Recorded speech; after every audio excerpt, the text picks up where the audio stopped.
할렐루야, 할렐루야. 주여 말씀하소서. 이 종이 듣고 있나이다. 주님께 생명의 말씀이 있나이다. 할렐루야, 할렐루야. 주님께서 여러분과 함께 또한 사람과 함께 하소서. 성누가가 전한 거룩한 복음입니다. 주님께 영광을 드립니다. 예전에 부자 한 사람이 있었는데 그는 화사하고 값진 옷을 입고 날마다 즐겁고 호화로운 생활을 하였다. 그 집 대문간에는 사람들이 들여다 놓은 나자로라는 거지가 종기투성리에 몸으로 앉아 그 부자의 식탁에서 떨어지는 부스러기로 줄인 배를 채우려고 했다. 더구나 개들까지 몰려와서 그 종기를 핥았다. 얼마 뒤에 그 거지는 죽어서 천사들의 인도를 받아 아브라함의 품에 안기게 되었고 부자는 죽어서 땅에 묻히게 되었다. 부자가 죽음의 세계에서 고통을 받다가 눈을 들어보니 멀리 떨어진 곳에서 아브라함이 나자로를 품에 안고 있었다. 그래서 그는 소리를 질러 아브라함 할아버지, 저를 불쌍히 보시고 나자로를 보내어 그 손가락으로 물을 찍어 제 혀를 죽이게 해주십시오. 저는 이 불꽃에서 심한 고통을 받고 있습니다. 하고 예언하자 아브라함은 얘야, 너는 살아있을 동안에 온갖 복을 다 누렸지만 나자로는 불행이란 불행을 다 겪지 않았느냐. 그래서 지금 그는 여기에서 위안을 받고 너는 거기에서 고통을 받는 것이다. 또한 너희와 우리 사이에는 큰 구렁텅이가 가로놓여 있어서 여기에서 너희에게 건너가려 해도 가지 못하고 거기에서 우리에게 건너오지 못한다 하고 대답하였다. 그래도 부자는 또 예언하였다. 그렇다면 할아버지, 제발 소원입니다. 나자로를 제 아버지 집으로 보내주십시오. 저에게는 5 형제가 있는데 그를 보내어 그들만이라도 이 고통스러운 곳에 오지 않도록 경고해 주십시오. 그러자 아브라함은 내 형제들에게는 모세와 예언자들이 있으니 그들의 말을 들으면 될 것이다 하고 대답하였다. 부자는 다시 아브라함 할아버지, 그것만으로는 안 됩니다. 그들은 죽었다가 다시 살아난 사람이 찾아가야만 회개할 것입니다 하고 호소하였다. 그러자 아브라함은 그들이 모세와 예언자의 말도 듣지 않는다면 어떤 사람이 죽었다가 다시 살아난다 해도 믿지 않을 것이다 하고 대답하였다. 주님의 복음입니다. 그리스도를 섬기합니다.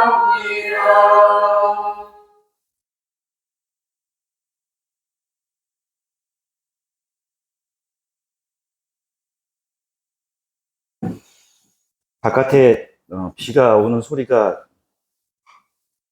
좋으시죠?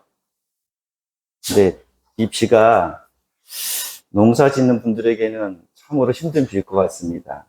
이제 알곡이 막 맺힐 시기인데 요즘 참 비가 많이 오는 것 같아요. 그래서 농사 짓는 분들에게는 좀 많은 어려움이 있지 않을까 생각해 봅니다. 조이, 안녕하세요. 보고 싶었어요. 잘 왔어요? 나의 주 나의 하나님 예수님 사랑합니다. 성부와 성자와 성령의 이름으로 말씀드립니다. 지금으로부터 28년 전이니까 1997년 여러분 다 기억하시죠? 그때 무슨 일이 있었죠? IMF가 있었습니다. 그때 눈 쌓인 IMF가 지나고요. 끝 무렵이죠. 2001년에 말쯤에요. 눈 쌓인 소론을 배경으로 김정은이라는 배우가 하나의 CF를 방영이 됐습니다. 혹시 기억하십니까? 이렇게 빨간색 망토 같은 거 있고요. 눈 덮인 곳에서 이렇게 하면서 뭐라고 하죠? 여러분, 뭐라고요? 부자 되세요. 기억하시죠? 다시 20년 만에 패러디 됐다고 하긴 하는데요. 이 광고가 지금도 회자되고 있죠. 그 이후로 부자 되세요라는 말이 아주 좋은 덕담이 되었습니다. 그래서 여러분, 그 이후로요, 많은 사람들이 부자 되세요라는 이야기들을 우리가 덕담으로 많이 합니다. 옆에 계신 분들에게도 해볼까요? 덕담이 되니까 뭐 싫으시면 안 하셔도 됩니다. 난 부자 안 되고 싶다 하시면 안 하셔도 되는데요. 이제 좀 같이 해봅시다. 여러분, 서로 보시면 부자 되세요.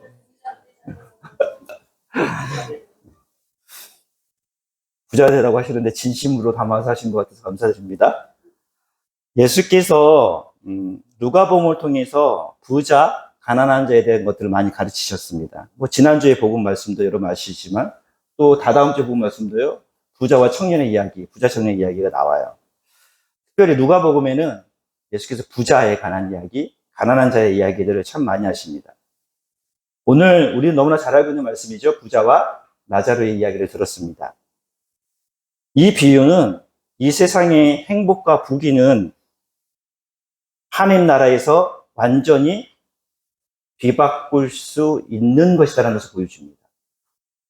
또한 재물에 대한 애착과 사치 함몰되면 그러한 삶을 살아가게 된다면 어떻게 될 것인지에 대한 경고의 말씀이자 동시에 이 땅에서 가난하고 핍박받고 힘들어하는 사람들에게는 위로가 되는 말씀이기도 합니다. 오늘 말씀에 보면요. 부자가 어떤 잘못을 하였는지 나자로가 어떤 일을 하여 그들의 운명이 갈리게 되었는지 언급하지 않습니다. 그렇죠? 그리고 또 하나 뭐냐면 그가 부자여서 지옥에 간 건가요? 그렇게 말씀하지 않아요. 또 나자로가 가난해서 천국에 가게 된 건가요? 또 그렇게도 설명하지 않습니다. 부자여서 지옥에 간 것도 아니고요. 가난해서 천국에 간 것도 아니라는 것입니다. 오늘 1독서 디모데 말씀 좀 길었지만 여러분 성서 말씀 중에 오늘같이 말씀이 이렇게 잘 이해되는 말씀 없으시죠? 네. 왜요? 거기 재물과 돈이 많이 나오기 때문입니다. 이런 말씀 있죠? 돈을 사랑하는 것이 뭐라고요? 모든 악의 뿌리라고 얘기합니다. 돈을 사랑하게 되면 파멸과 구렁텅이에서 헤어나지 못한다고 얘기하죠. 하나님의 사람들은 정의와 경건과 믿음과 사랑과 인내와 온유를 추구하며 믿음의 싸움을 통한 영원한 생명을 얻을 것에 대한 말씀입니다. 저는 솔직하게 여러분들에게 묻고자 합니다. 여러분 돈을 사랑하십니까? 돈을 사랑하지 않으십니까?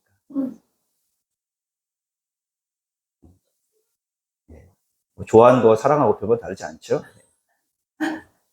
돈을 사랑하시죠? 저도 돈을 사랑합니다. 그런데 오늘 말씀을 보면요. 돈을 사랑한다는 이 표현은 뭐냐면요. 돈이 우선순위가 된다는 것입니다. 돈은 필요한 것입니다.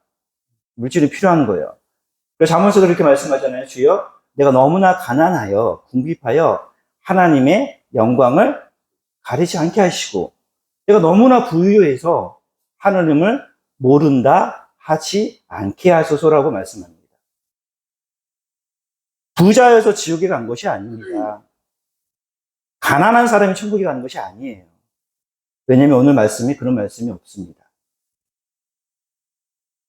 주님을 찾는 이에게 빛을 비추시며 주님을 뜻을 따라 살아가는 의미가 진정한 부자인 것을 말씀하고 있습니다. 오늘 이 예수님의 비유를 조금 더 우리가 잘 이해하기 위해서는요, 먼저 그 배경을 좀 살펴보아야 합니다. 성서에는요, 세 종류의 사람들이 나와요. 예수님을 배반했던 사람들이죠. 첫 번째는 누구죠? 제사장들이 나옵니다. 그리고 율법학자들이라는 사람들이 나와요. 그리고 바리사이파 사람들이라는 이 존재가 나옵니다. 오늘 예수님께서 이 비유, 부자의 비유를 말씀하실 때요, 지난주 복음 말씀 이렇게 끝납니다. 제가 다시 읽어드릴게요. 한 종이 두 주인을 섬길 수 없다. 한 편을 미워하거나 다른 편을 사랑하거나 또 한 편을 존중하거나 다른 편을 업신여기게 마련이다. 하나님과 재물을 함께 섬길 수 없다는 말씀으로 지난주 복음 말씀이 맞춰졌습니다. 예수님께 이렇게 결론 지으셨어요. 근데 그 세 부류 중에 이 바리새파 사람들이요 이렇게 반응합니다. 여러분 14절입니다. 16장 14절 한번 찾아보세요. 이 말씀을 들은 바리새파 사람들이요 예수님께 이렇게 대항해요. 찾아볼까요? 14절입니다. 16장 14절입니다. 함께 읽어보겠습니다. 시작. 돈을 이 모든 말씀을 듣고 예수를 쫓았다. 예수님께 대하여 어떻게 했다고 그랬죠? 비웃었다고 합니다. 돈을 좋아하는 바리새파 사람들은 예수님의 모든 말씀을 듣고 그 말씀을 듣고 받아들이고 회개한 것이 아니라 아무것도 모르는 소리라고 비웃었다는 것입니다. 원어로는요, 비웃었다는 표현이 다른 말로 뭐냐면 조롱하였다는 것입니다. 바리새파 사람들에게 이러한 반응에 대해 예수께서는요, 이렇게 곧이어 말씀하세요. 제가 읽어드릴게요. 너희는 사람들 앞에서 옳은 채 한다. 바리새파 사람들 그래요. 그래서 예수님께서 뭐라고 얘기했죠? 회치나 무덤이라고 표현했습니다. 독사의 자식들이라고 표현했어요. 그들은 사람들 앞에서 옳은 채 합니다. 금식할 때가 되면요, 머리에 막 재를 바르고 막 이렇게 하고 다녀요. 그러나 하나님께서 너희의 마음보를 다 아신다라고 얘기해요. 사실 사람들에게 떠받들려는 것이 하나님께서는 가증스럽게 보이는 것이다 라고 말씀하십니다. 하나님께서 가장 혐오하시는 것은 솥과 겉이 다른 거예요. 겉으로는 의로운 척하고 사람들 앞에 옳은 척하고 사람들에게 떠받들려고 하지만 실상 너희의 마음에는 하나님이 없다라는 표현입니다. 오늘 비유의 목적은 말씀드린 것처럼요, 돈을 좋아하는 바리새파 사람들의 잘못된 생각을 고치고자 하는 것입니다. 그들이 지니고 있는 지상의 복이 곧 하나님의 복이고 가난은 하나님의 형벌이라는 잘못된 생각에 대한 예수님의 반박의 비유입니다. 우리의 표현으로는요, 여러분, 착한 사람, 믿음이 좋은 사람은 뭐가 돼야 돼요? 만사가 형통해야 된다고 생각하시죠?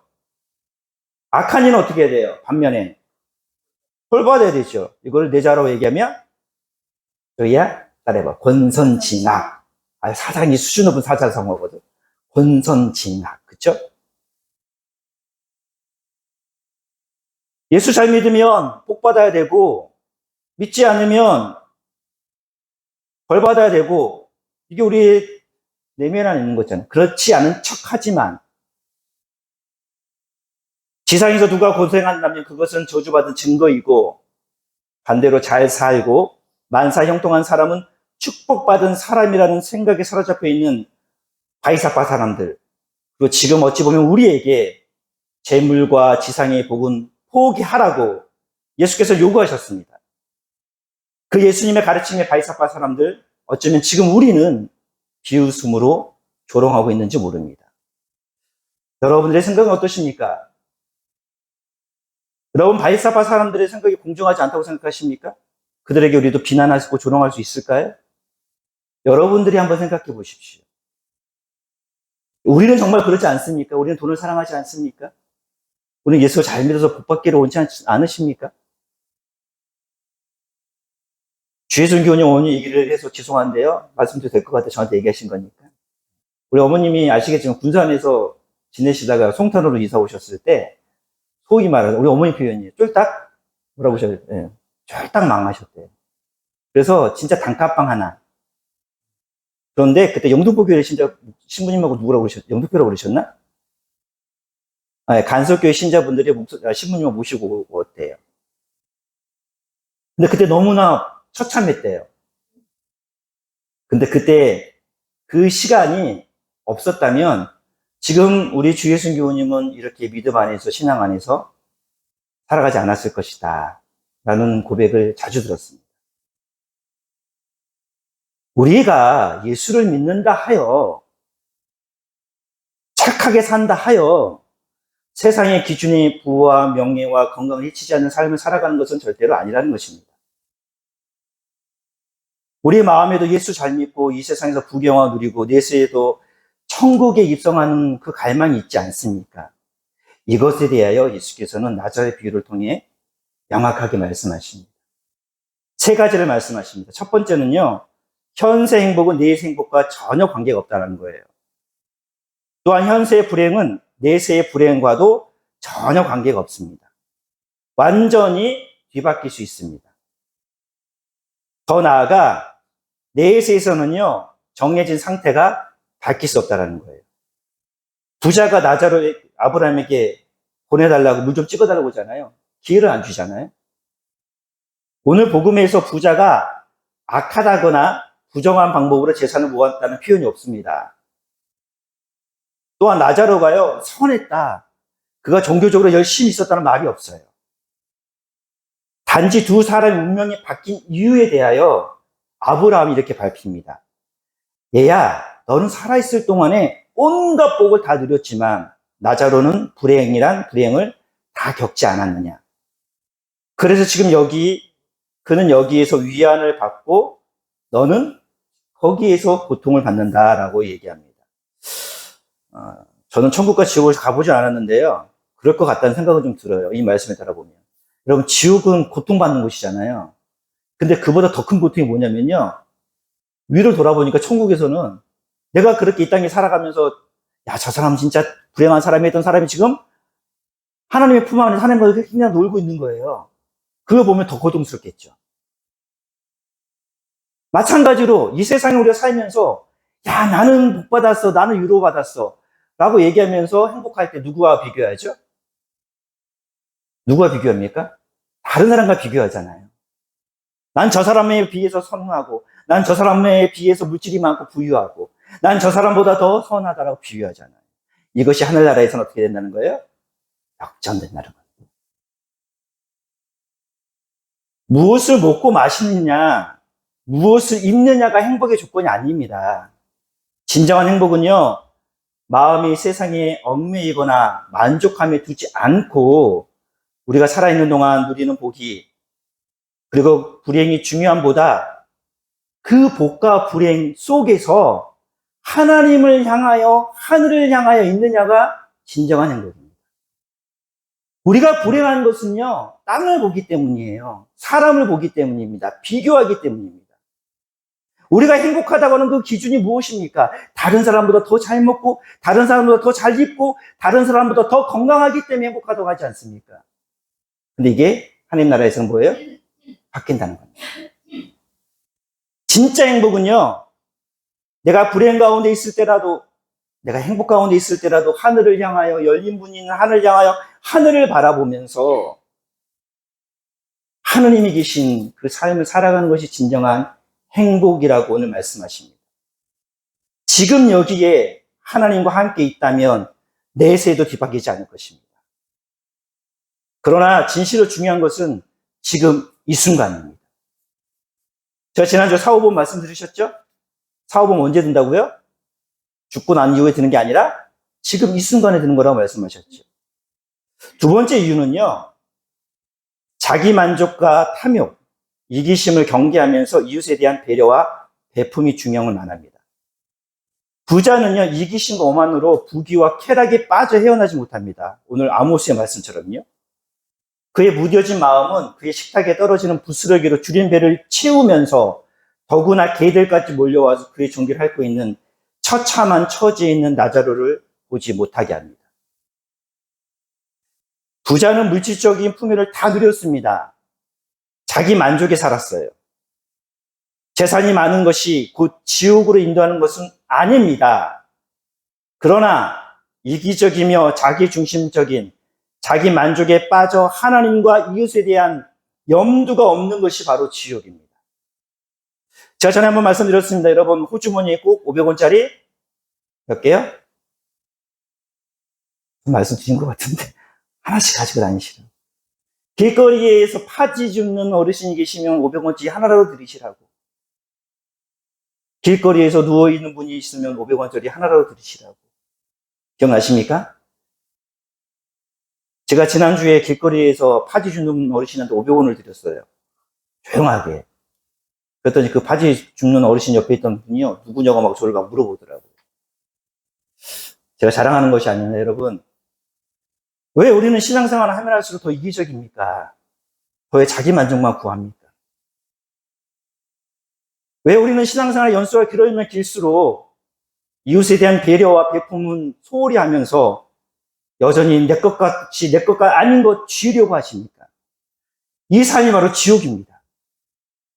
여러분 한번 생각해 보십시오. 여러분 지금 가지고 있는 것으로 만족하십니까? 주신 이도 하나님이시오, 거두신 하나님이시라는 하나님을 향해 바라보면서 지금 내가 누리고 있는 것이 모두 다 하나님의 것이라고 감사하며 생각을 하십니까? 더 많은 걸 요구하지 않으십니까? 왜 우리의 신앙은 더 자기 만족적이고 더 이기적이며 더 자기 중심적인 신앙에 빠져야 하는 것입니까? 부자와 하나님 나라의 백성의 기준은 딱 한 가지입니다. 하나님께 대한 열린 마음입니다. 나자로가 아브라함의 품에 안겼다는 사실은 온갖 불행 속에서 그의 마음은 하나님을 향하여 열려 있었고 의지할 곳은 오직 하나님밖에 없었다는 사실을 말해줍니다. 여러분 기억하십시오. 나자로의 뜻은 하나님께서 도와주신다라는 뜻입니다. 저는 우리 교회인들이 나자로가 될 주님으로 소망합니다. 하나님께서 도와주신 이들이 여러분이 주님으로 소망합니다.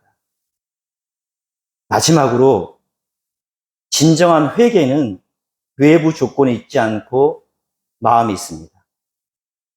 절망과 고통 속에 있는 부자가 아브라함에게 이렇게 얘기합니다. 할아버지라고 표현하죠. 유대인 민족이니까요. 할아버지 제발 나자로를 제 아버지 집으로 보내어 5 형제가 있었나 봐요. 그들만은 이 고통스러운 곳에 오지 않게 해주십시오라고 뒤늦은 후회를 합니다. 아브라함이 이 호소를 듣고 보낼만 했을 터인데 아브라함은 그에게 이렇게 대답하죠.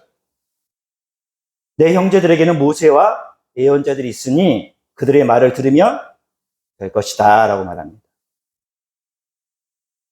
하나님의 말씀을 전해주는 당시의 예언자들, 지금으로 얘기하면 오늘날의 교회와 사목자들의 말을 들으면 된다는 것입니다.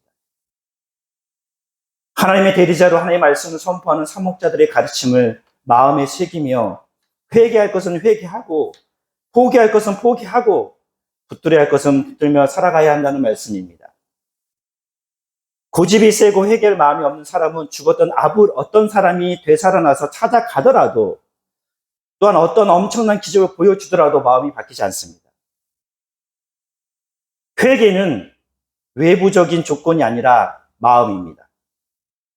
마음이 닫혀있고 믿을 마음이 아예 없는 바이사이파 사람들에게 하늘에서 오는 대단한 표징을 보여준들 없던 믿음이 갑자기 생기지 않는다는 것입니다. 그들만 그런 건 아닌 것 같습니다. 우리가 예수를 믿는 것은 마음의 변화입니다. 마음 먹기가 참 어렵습니다. 그래서 우리는 기도해야 합니다. 우리 교회 모든 신자들이 저를 포함한 우리 모두가 마음으로 예수 그리스도를 믿어 입으로 시인하여 진정한 회개와 구원을 이룬 우리가 되기를 위하여 서로 기도해 주십시다. 마르코복음 8장 11절과 12절의 말씀입니다. 바이사바 사람들이 와서 예수의 속을 떠보려고 하나님의 인정을 받을 표가 될 만한 기적을 보여달라고 하면서 말을 걸어왔다. 예수께서는 깊이 단식하시며 어찌하여 이 세대가 기적을 보여달라고 하는가? 나는 분명히 말한다. 이 세대에 보여줄 징조는 하나도 없다. 사랑하는 성회당 손탄교회 여러분, 세상은 재산과 권력이 많아 현세적으로 성공한 사람들 존경하고 대접합니다. 가난한 사람이나 별 볼 일 없는 사람들을 멸시합니다. 교회도 마찬가지입니다. 그러한 세상 풍조에 우리 숟가락도 하나 얹지 맙시다. 지금 겪고 있는 고통과 불행 속에서도 하나님을 향한 열린 마음으로 하나님 나라의 희소원을 고정하면서 서로 용기와 위로를 나누는 진짜 부유한 사람으로 살아가는 우리가 되길 주님으로 소망합니다. 그리고 여러분 꼭 기억하십시오. 우리에게는 마지막 날이 있습니다. 그 마지막 날 하나님 나라 입구에서 거절될지도 모른다는 마음을 붙들며 재물과 자신에게 주어진 지금의 기회를 선용하여 하나님의 소리를 외면하지 말고 하나님의 뜻을 새기며 하나님 다른 사람들에게 눈을 돌리는 베푸는 사람으로 물가에 심은 나무와 같이 언제나 푸르고 풍성한 부유한 자로 우리 인생의 의미와 보람을 느끼며 살아가는 우리가 되길 주님으로 소망합니다. 이것이 진정한 행복이고 부유한 자입니다. 예레미야 17장 7절부터 10절까지 말씀입니다. 나를 믿고 의지하는 사람은 복을 받으리라. 물가에 심은 나무처럼 개울가로 뿌리를 뻗어 아무리 볕이 따가워도 두려워하지 않고 잎사귀는 무성하며 아무리 가물어도 걱정 없이 줄곧 열매를 맺으리라. 사람의 마음은 천길 물속이라 아무도 알 수 없지만 야훼는 그 마음을 꿰뚫어보고 뱃속까지 환히 들여다본다. 그래서 누구나 그 행실을 따라 소행대로 갚아주리라. 우리의 행실은 하나님을 의지하고 하나님을 바라보며 하나님을 향한 행실이 되길 주님으로 소망합니다. 성부와 성자와 성령의 이름으로 말씀을 드렸습니다. 하나님은 너를 지키시는 자, 너의 우편에 그늘 되시니 낮의 해와 밤의 달도 너를 해치 못하리. 하나님은 너를 지키시는 자, 너의 환난을 면케하시니 그가 너를 지키시리라. 너의 출입을 지키시리라. 눈을 들어 산을 보아라. 너의 도움 어디서 오나. 천지 지으신 너를 만드신 여호와께로다.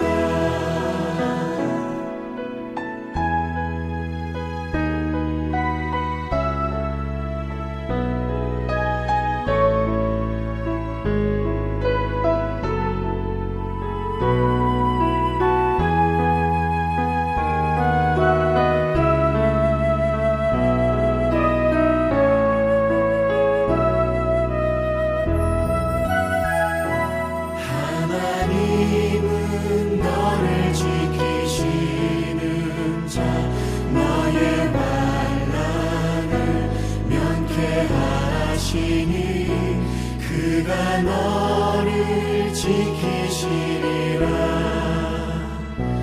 너의 출입을 지키시리라.